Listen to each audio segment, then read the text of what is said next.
abençoando seus filhos, sua igreja. Queria convidar o Eduardo, o presbítero e seminarista Eduardo, né? Último ano, o Eduardo está completando o ciclo de 5 anos, né? 4 anos? 5 anos quase, de seminário, está se preparando, e ele é o responsável pela ministração nessa noite. Pai, nós queremos colocar o Eduardo na Tua presença, que agora é responsável por trazer a Tua palavra. O Senhor já falou no seu coração. O nosso pedido é que o Senhor continue falando no seu coração através do Teu Espírito, e que seja Ele que transmita, ó Pai, a Tua palavra nessa noite. Que o Senhor mesmo seja aquele que fale, e que a Tua igreja, nós possamos estar atentos, com o coração atento e desejoso, ó Pai, de ouvir, de prestar atenção e de poder, ó Pai, analisar aquilo que é preciso e fazer mudança naquilo que é necessário. Pedimos que o Senhor fale conosco, Pai, fale com o Eduardo, continue falando com ele. E nós pedimos a Tua bênção nesse instante, por Cristo Jesus. Amém.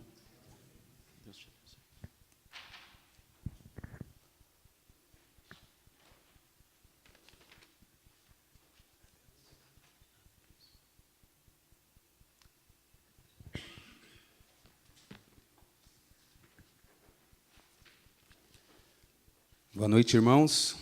Eu saúdo os irmãos com a paz e a graça de Deus, que está no meio de nós, assim diz a sua palavra.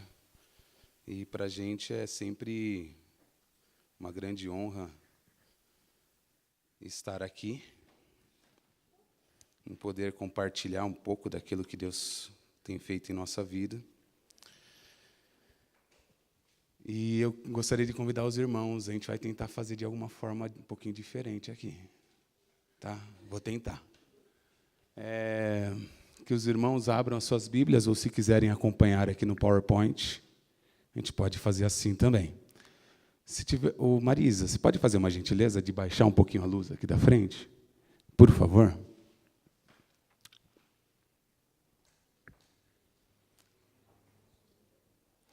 Aí, maravilha.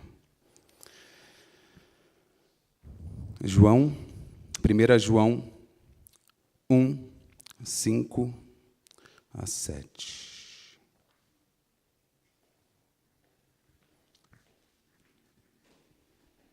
Diz assim a palavra do nosso Deus. Ora, a mensagem que da parte dele temos ouvido e vos anunciamos é esta, que Deus é luz, e não há treva nele. Se dissermos que mantemos comunhão com ele e andarmos nas trevas, mentimos, e não praticamos a verdade. Se, porém, andarmos na luz, como ele está na luz, mantemos comunhão uns com os outros, e o sangue de Jesus, o seu Filho, nos purifica de todo pecado. Vamos orar?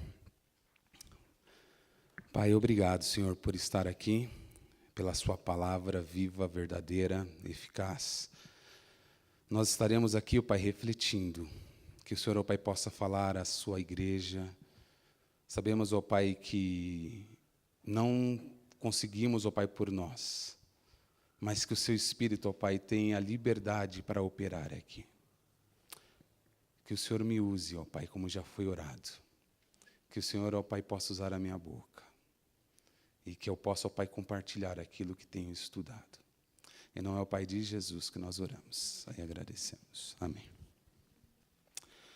Irmãos, a Epístola de João, o discípulo amado, nos toca muito o coração. Quando nós pegamos essa mensagem para preparar, a gente começou a pensar em vários textos. E na quarta-feira a gente falou com os irmãos na casa da dona Ana, e nós compartilhamos 1 João, de 1 a 4, em que o discípulo amado trata uma seita ou algumas pessoas que estavam entrando dentro da igreja E ele quer provar para eles que Cristo esteve em carne, que ele tocou, que ele ouviu Cristo e que ele contemplou a Cristo. É uma epístola que nos fala muito ao coração e que quer dizer que Deus está no meio dos seus. Onde há luz, há comunhão. Onde há luz, as trevas se dissipam. Onde há luz, o homem não prevalece. Prevalece, sim, o Espírito de Deus e a sua ação. E dessa forma nós iremos falar um pouco aqui com os irmãos. Nós somos membros de uma família, que é a família de Deus. Ou seja, somos filhos de Deus. E como filhos, os filhos, eles imitam os seus pais. Nós também devemos ser imitadores de Cristo. E quando estava preparando, eu comecei a imaginar algumas fotos, assim, algumas imagens, e aí o que veio essa imagem. Esta. A Mônica tirou essa foto. Legal, né? E aí o que acontece? A Manu ali devia ter mais ou menos 1 ano e meio, e eu estava à frente, como os irmãos estão vendo aí. E ela imitando. Se nós olharmos para os irmãos, se vou falar um pouquinho do Flamínio, pode falar, né? Pode falar, um pouquinho só. Cada filho de vocês tem uma característica de vocês. Por exemplo, o Samuel tem uma característica, o Rafa tem outra. O Daniel, muito parecido com a Diná, demais. Nós somos imitadores dos nossos pais. Eu tenho, acho que, muitas características do meu pai e da minha mãe, e que ficam visíveis para os irmãos. Mas e nós, enquanto nosso Pai Celeste, nós temos sido imitadores dele? Nós temos andado como ele andou?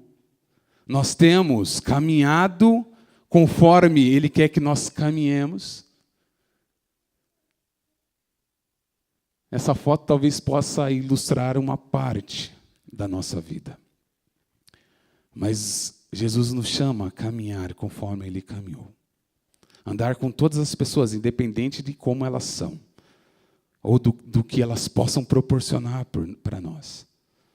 Ele nos chama a andar de modo digno, pois aqueles que recebem a Cristo como Senhor e Salvador das suas vidas, consequentemente recebem a vida eterna também. Nós recebemos um presente de Deus.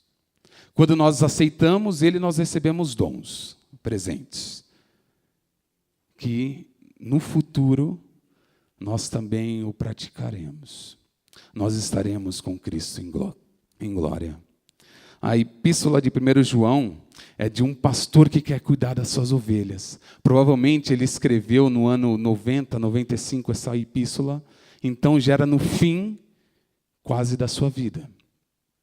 E ele escreve sempre, se os irmãos lerem as 3 epístolas, filhinhos, amados, ele trata aqueles que fazem parte da comunidade como aqueles que precisam de cuidado. E como aqueles que ele é pai, que ele quer cuidar. Ele é o discípulo amado que quer proteger as suas ovelhas das seduções do mundo. E das seduções que estavam acontecendo dentro da igreja naquele momento. Naquele momento, uma seita ou uma ideia filosófica entrou na igreja, que nós podemos chamar de gnosticismo. Eles não criam em Jesus como aquele que veio, nasceu, viveu e morreu. Porque eles separavam o homem entre alma e carne. Eles separavam o homem da matéria. E tudo que é matéria para eles era ruim. Eles queriam, ou eles falavam que somente a alma era boa. E o corpo prende a alma, então ele é mau. Toda a sabedoria está na alma. Jesus, para eles, alguns diziam que ele não nasceu. Ele apareceu algumas vezes como espírito.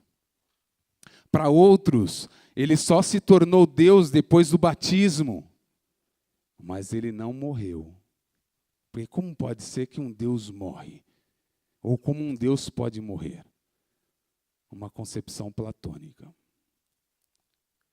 Então, ele começa a escrever e ele fala nos versos primeiros da sua epístola que ele viu, ele contemplou e ele tocou o verbo da vida. Dessa forma, somente quando estamos diante dele, podemos entender a nossa condição, os nossos erros, os nossos defeitos e reconhecemos a nossa condição pecaminosa. Homens e mulheres alienados muitas vezes em si mesmos. Homens e mulheres que olham somente para si e esquecem do próximo.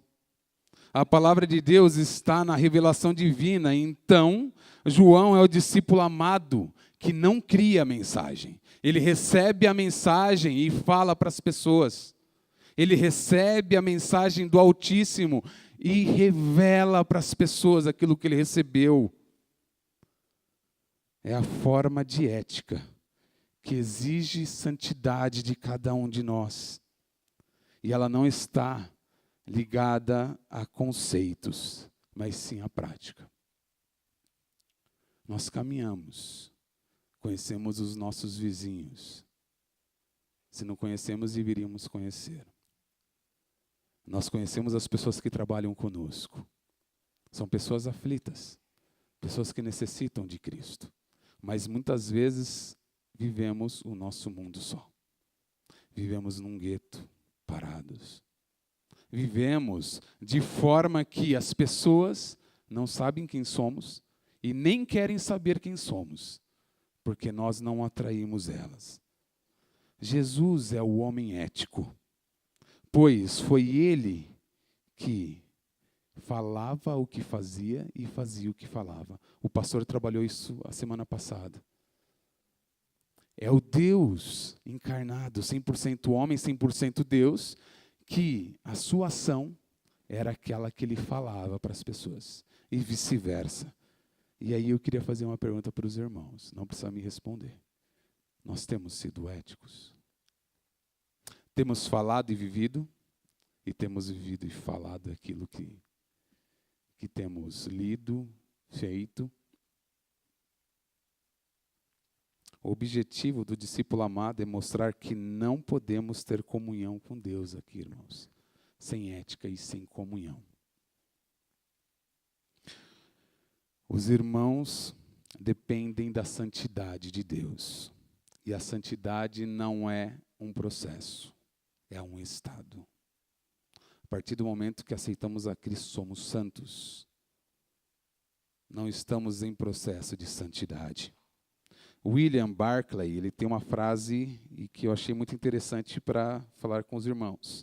Ele indica que o caráter de uma pessoa estará determinado necessariamente pelo caráter do Deus que ela adora. O caráter de uma pessoa é determinado pelo caráter do Deus que ela adora. Que Deus as pessoas têm adorado? O que as pessoas têm refletido? No verso 5 diz, ora, a mensagem é que, da parte dele, temos ouvido e vos anunciamos esta, que Deus é luz, e não há treva nenhuma nele.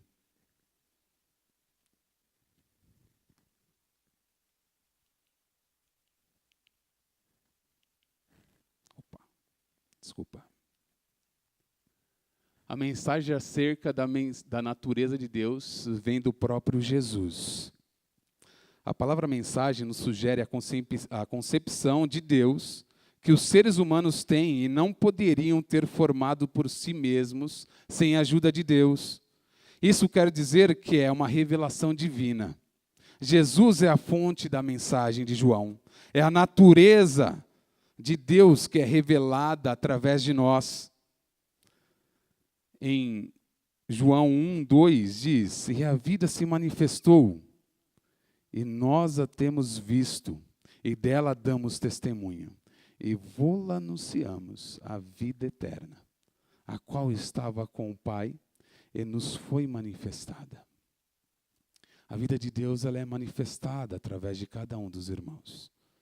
O único que vem de Deus e conhece Deus, que é Jesus o Cristo, em tudo que fez resplandeceu a notícia de que Deus é a luz. Deus não é trevas. E onde há luz, a treva se dissipa. Não fica um palmo sequer encoberto.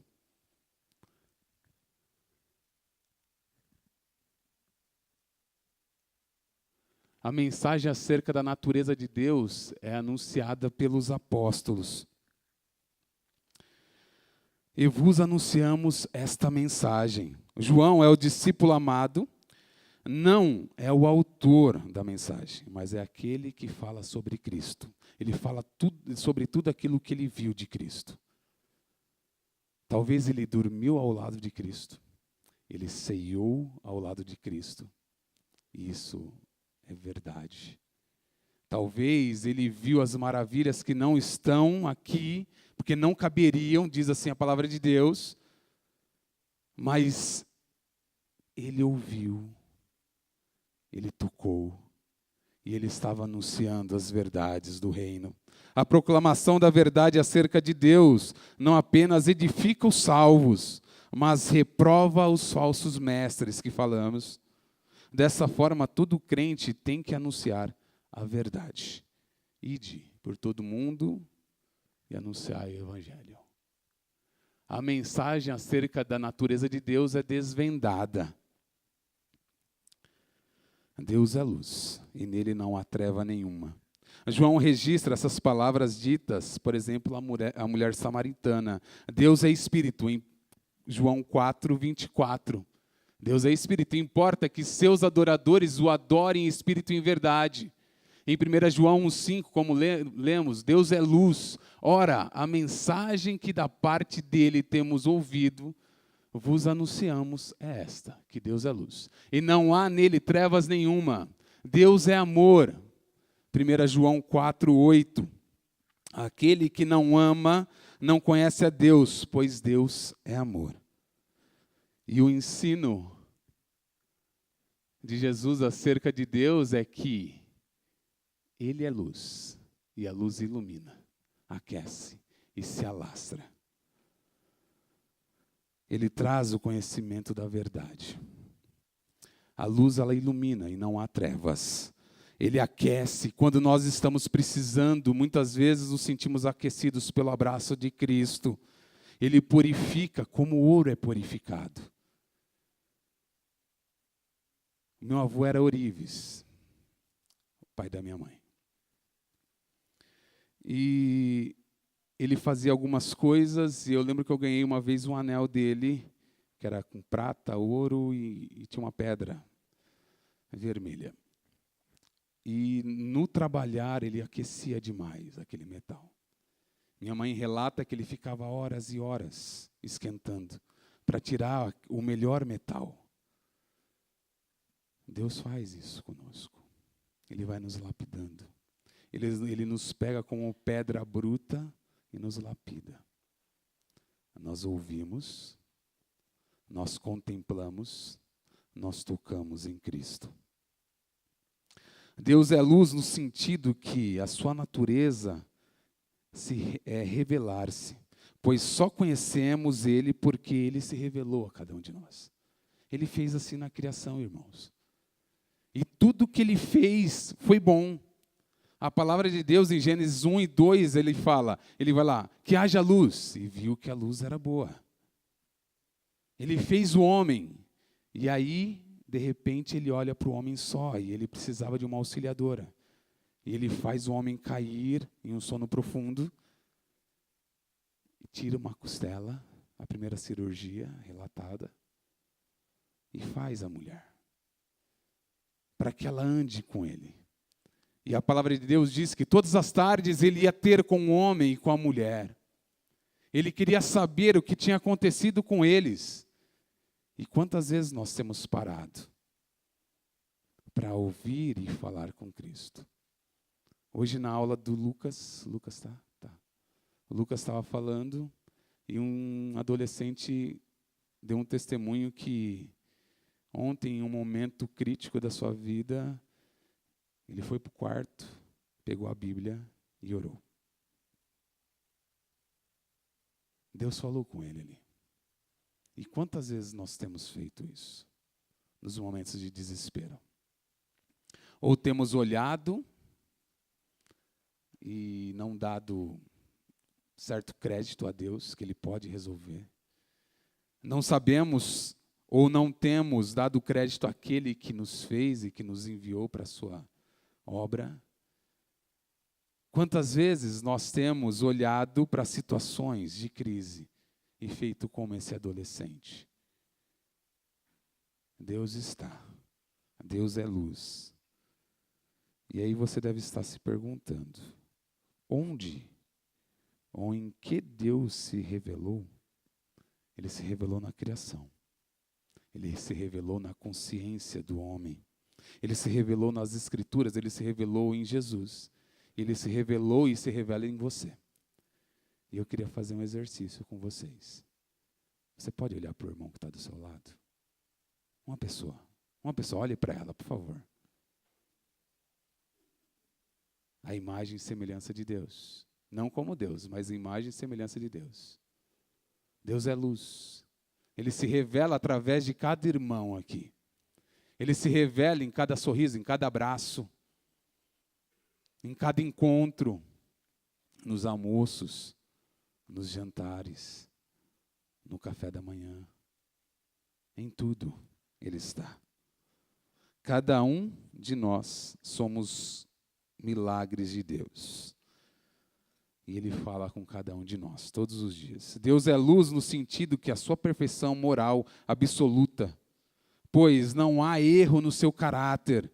Ele é puríssimo em seu ser, em suas palavras, em suas obras, e dessa forma não há mal algum que se possa encontrar em Deus. Ele nos ama. Ele quer se revelar a cada um de nós. Ele tudo vê. Ele a tudo sonda. E nada escapa a seu conhecimento. Podemos subir ao mais alto céu. Podemos descer ao mais alto abismo. Podemos entrar numa caverna e nos esconder. Mas ali Ele está. Ali Ele é. Porque Ele é Criador. Ele sabe o que está passando na cabeça de cada irmão aqui agora. Treva, em João, tem a ideia moral. Trata-se da vida sem Cristo. As trevas expressam a ignorância da vida sem Deus. As trevas significam imoralidade da vida sem Cristo. A natureza pecaminosa do ser humano, ela é declarada, irmãos. Se dissermos que não temos comunhão, que temos comunhão com Ele e andamos nas trevas, mentimos e não praticamos a verdade. Como eu falei, haviam mestres dentro das igrejas ou dentro dessa comunidade e que estavam trazendo ideias que não eram de Cristo. Eles separavam a teologia da vida e nós não podemos separar a nossa vida com Deus da nossa vida secular. Eu não posso chegar aqui na igreja e ser um e ser outro em casa e ser outro no meu trabalho. Ser outro com os meus amigos. Não posso. Mas eles faziam isso. A religião da prática e da piedade. Mesmo imersos nos pecados, ainda proclamavam que tinham comunhão com Deus. Onde há pecado, Deus não está. Andar nas trevas significa viver no erro, no pecado, na ignorância. E quando andamos assim, não praticamos a verdade. E você trabalhou muito bem isso na sua aula hoje. Chico Lucas, muito boa a aula dele, dos adolescentes. Muito boa. Boa reflexão. Augusto Nicodemos diz em seu livro A Primeira Carta de João que os atos de um cristão professo são mais eloquentes do que suas palavras. Os atos de um cristão professo são mais eloquentes que suas palavras e revelam o estado real do seu relacionamento com Deus. Os nossos atos revelam o nosso relacionamento com Deus. Quando passamos e vemos alguém em perigo, como aconteceu com a irmã, os nossos atos revelam. E aí vem aqui na minha cabeça o bom samaritano. Passou o sacerdote, passou o levita, mas aquele que era excluído, aquele que era o errado, aquele que não fazia parte, socorreu, curou, limpou, pagou, falou se tivesse mais alguma dívida na volta ele pagaria. Como tem sido a nossa vida, irmãos? O pecado nos afasta da comunhão com Deus e com os irmãos. Em vez de paz, damos lugar à discórdia. Em vez de harmonia, desordem. No lugar da comunhão, inimizade. E no verso 7, João fala acerca de algo precioso, irmãos. Ele fala da comunhão. Nós falamos da mensagem, nós falamos de trevas, falamos de luz e falamos de comunhão. Comunhão com os irmãos e com Jesus, o Cristo. Para termos comunhão uns com os outros, precisamos andar na luz. E para termos comunhão com Deus, precisamos reconhecer o pecado que cometemos e confessamos a Deus. Comunhão com os irmãos é exigência e não um pedido. Pois não há comunhão fora da verdade, mas somos induzidos a esconder os nossos pecados para sermos aceitos pelos outros. Quantas vezes fizemos isso? Escondemos, mentimos para fazer parte. Porque sabemos que as pessoas não vão aceitar. Mas a palavra de Deus diz que luz, verdade. Quando falamos a verdade, as pessoas se apaixonam. Como quando falamos da verdade, as pessoas vêm até nós. Ficam sedentas. Como quando somos verdadeiros, as pessoas são atraídas. Porque não há erro. Não há engano. E queremos terminar a nossa reflexão com uma promessa. O sangue de Jesus que nos purifica de todo o pecado, como foi lido. Eu não sabia da liturgia do Narciso, mas ele falou de 1 João 1, 9, se não me engano, não é? 9. Que continua na mensagem. O fato de andarmos juntos e termos comunhão não significa que não pecaremos, mas ainda continuaremos sujeitos ao pecado.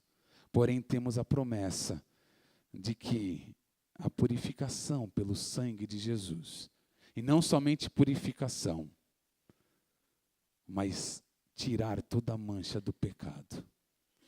Porque o sangue da expiação preciosa de Jesus Cristo continua trabalhando nas nossas vidas, nos limpando, nos purificando a cada dia. E o verbo purificar sugere que Deus faz mais do que perdoar. Ele apaga toda a mancha de pecado que há em nós. Por mais que Ele saiba que nós vamos pecar novamente. Ele nos ama. E eu gostaria de terminar com o verso 1 desse capítulo. O que era desde o princípio, o que temos ouvido, o que temos visto com os nossos próprios olhos, o que contemplamos e as nossas mãos apalparam. Ou seja, o verbo da vida. Que Deus possa abençoar cada irmão. Que possamos viver longe das trevas. Que possamos viver na luz de Cristo. que possamos viver em comunhão uns com os outros e que a nossa vida seja reta, honesta, sincera diante de Deus e de todos os irmãos, sem esconder nada, porque Cristo é luz. Deus, obrigado, Senhor, pela palavra. Tu, ó Pai, nos trouxesse a esse lugar. Tu és a luz do mundo.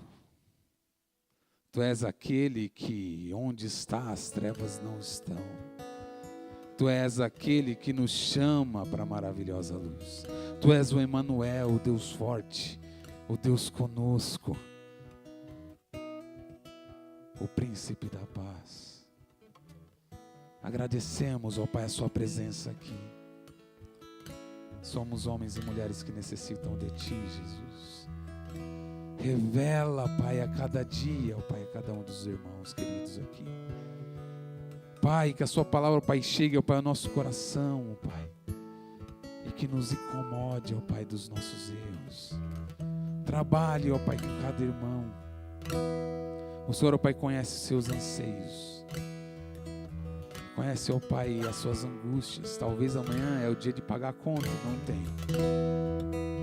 Mas o Senhor é o Deus do escape. Muito mais que a conta é o Senhor, Deus. Muito mais, ó Pai, que as coisas que o mundo pode dar, ó Pai, a cada um de nós, é o Senhor que é a luz do mundo. Aquele que nos dá a direção. Pedimos, ó Pai, que o Senhor possa estar nessa igreja. Que não haja engano. Que o Senhor, o Deus fiel, esteja com cada irmão, Pai. Estamos aqui, rendidos a Ti, Pai. Em nome de Jesus, amém.